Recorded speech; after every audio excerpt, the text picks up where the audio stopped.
आम आदमी पार्टी दिल्ली नगर निगम चुनाव में एक ऐतिहासिक जीत की ओर बढ़ रही है।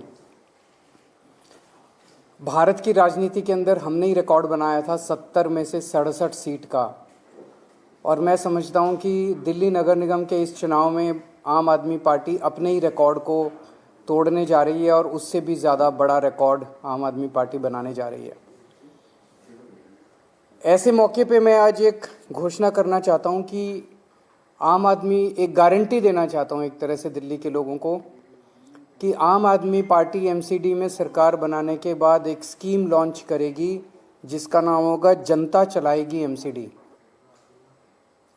अक्सर हमने देखा है कि छोटे छोटे कामों के लिए जनता को नेताओं के चक्कर काटने पड़ते हैं। अब जनता निर्णय लेगी और सरकार काम करेगी।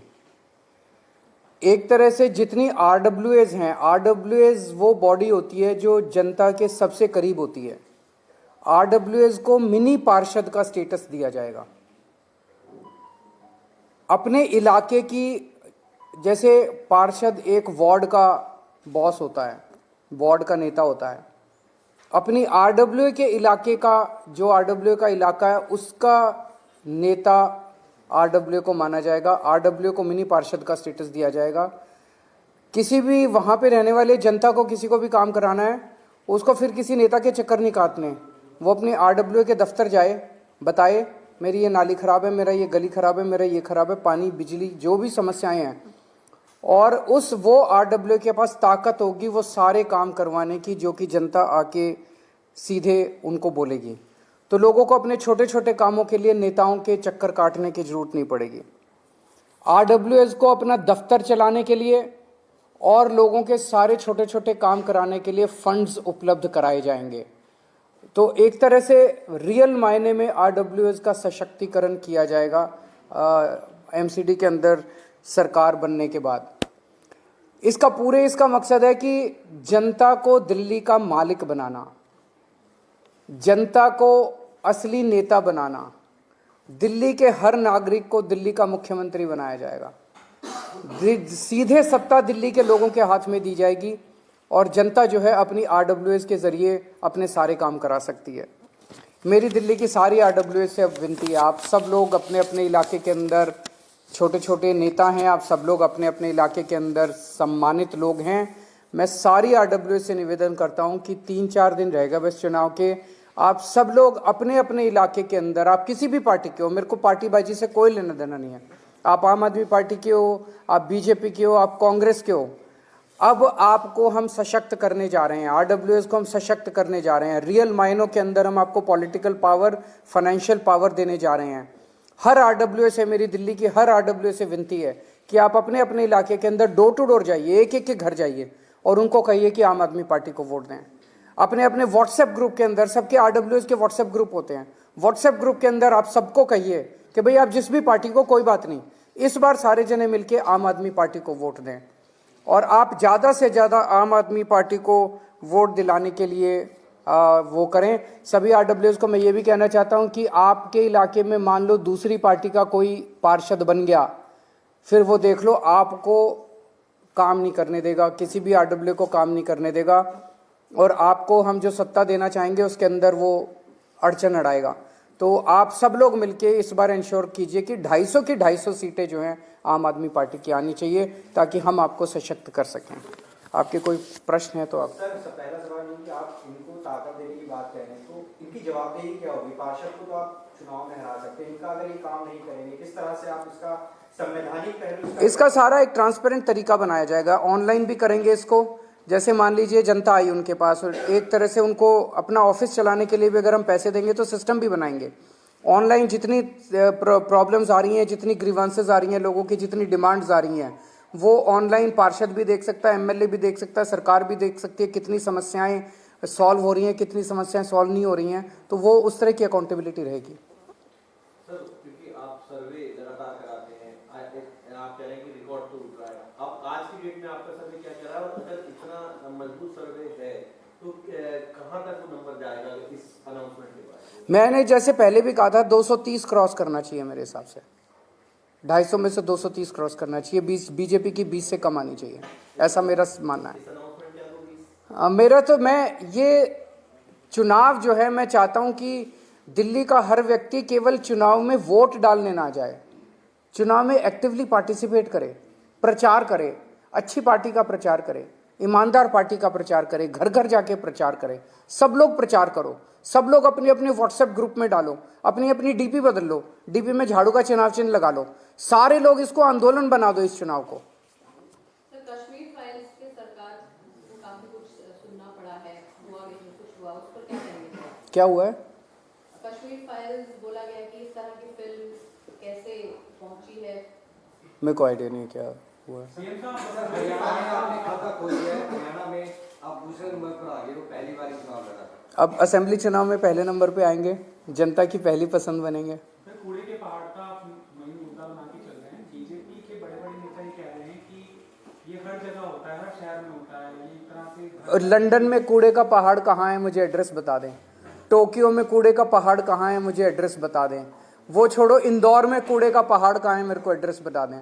5 साल पहले ये इसी बात पे चुनाव लड़े थे कि कूड़े के पहाड़ हटा देंगे।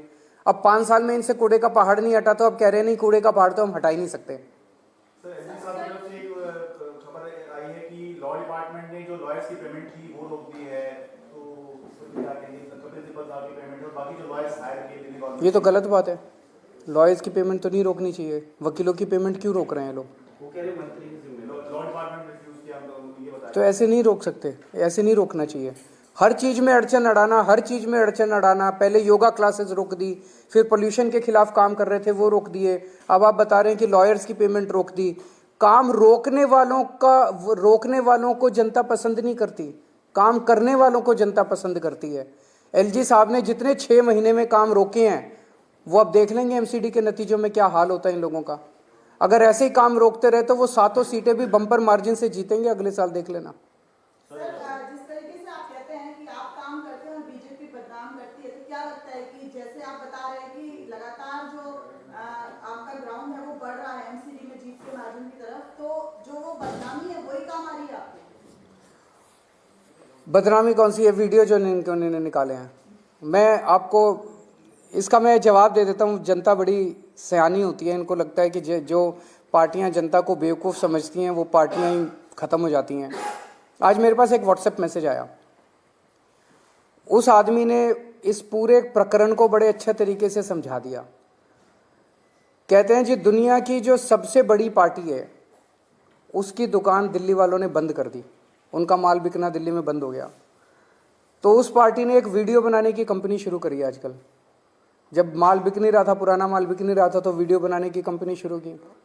डेली एक नई पिक्चर रिलीज़ करते हैं, वो एक नया वीडियो रिलीज़ करते हैं। जैसे बॉलीवुड में एक नई पिक्चर हर शुक्रवार को आती है, हर शुक्रवार को एक नई पिक्चर रिलीज़ होती है, ये भी एक नया वीडियो रिलीज़ करते हैं।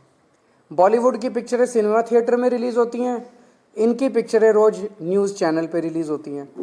लेकिन पिक्चरें इतनी घटिया और इतनी बोरिंग है कि सुबह 9 बजे रिलीज़ होती है, बस पहले 9 से 12 का शो चलता है, 12 बजे सारे न्यूज़ चैनलों पे ख़त्म हो जाती है। उसके बाद कोई चलाता ही नहीं इनकी पिक्चरों को। उसमें ना गाने ना डांस, इनकी पिक्चरों में, इनके वीडियो में कुछ भी नहीं है, कोई देखता ही नहीं है। इनसे निवेदन है कि कुछ वो इनके नेता का एक वो रिंकिया के पापा का डांस डाल दें, उसमें वो बेबी बियर पी के नाचे छम छम छम, वो डाल दें तो पिक्चर थोड़ी चल तो जाए। और पिछले 4-5 दिन से तो पिक्चरें आ ही नहीं रही, पता नहीं क्या हो गया, इनके वीडियो ही कोई नहीं आया 4-5 दिन से, तो फेल हो चुके हैं। इनकी वीडियो की कंपनी भी फेल हो चुकी है। इस तरह के जो वीडियोज हैं वो पॉलिटिक्स में कोहराम मचाते रहे, लेकिन पहली बार मैंने बताया कि वीडियो इतने बोरिंग हैं, वीडियो में कोई कंटेंट नहीं है। वीडियो को थोड़ा एंटरटेनिंग बनाएंगे तभी तो वीडियो चलेंगे, तभी तो पिक्चरें चलेंगी, उसमें कुछ भी नहीं है, इतने बोरिंग वीडियो हैं। एंटी इनकम्बेंसी है या आपके कामों को जनता वोट कर रही है एमसीडी में, या भाजपा? जनता पॉजिटिव राजनीति चाहती है, जनता गाली गलोच नहीं चाहती। आज इनके 7 मुख्यमंत्री इन्होंने ला रखे हैं दिल्ली में, 7 मुख्यमंत्री, 7 प्रदेशों के मुख्यमंत्री, 1 उप मुख्यमंत्री केशव प्रसाद मौर्य और 17 कैबिनेट मिनिस्टर इनके दिल्ली में उतरे हुए हैं। इतने सारे नेताओं की क्या जरूरत पड़ गई, क्योंकि 15 साल में कुछ काम नहीं किया। अगर कुछ काम कर देते तो इतने नेताओं की जरूरत नहीं पड़ती, इतने नेताओं को उतारने की जरूरत नहीं पड़ती। फिर एक कैबिनेट मिनिस्टर से मैं पूछ रहा था, मैंने कहा क्या करते हो? कहते जी हमको एक ब्रीफ दिया जाता है जब हम आते हैं चुनाव प्रचार के लिए तो हमें 2 पेज का एक ब्रीफ मिलता है, भाई ये बोलना है आपको। तो बोला जो उसमें ब्रीफ था उसमें इन्होंने कोई काम ही नहीं लिख रखे थे, भाई 15 साल में क्या काम किए। तो बोला हमने पूछा पार्टी से भाई क्या काम गिनाए, तो उसमें बोला बस केवल गालियां लिखी हुई थी कि केजरीवाल को ये गालियां देनी है। तो केवल केजरीवाल को गालियां देने से आप चुनाव जीतना चाहते हो जनता के बीच में? मेरे को गाली दे के कहते हैं केजरीवाल के पैर तोड़ देंगे, केजरीवाल की आंख फोड़ देंगे। मैं कहता हूं मैं दिल्ली को साफ सुथरा करूंगा, कहते हैं केजरीवाल की टांगे तोड़ देंगे। मैं कहता हूं मैं दिल्ली को चमकाऊंगा, दिल्ली का गंद निकालूंगा, कूड़ा हटाऊंगा, कहते हैं केजरीवाल की आंखें फोड़ देंगे। ऐसे तुम चुनाव जीतना चाहते हो? अगर तुमने 15 साल में, आज मैं जेपी नड्डा जी ने अभी कुछ, उनको मैं चैलेंज करता हूं, एक काम गिना दो 15 साल में तुमने जो एक काम किया है, एक काम नहीं किया। इनका केवल एक ही 1 पॉइंट एजेंडा है, केजरीवाल को गाली दो। इन्होंने कहा केवल 1 पॉइंट एजेंडा, एलजी साहब से सारी दिल्ली के काम रोको।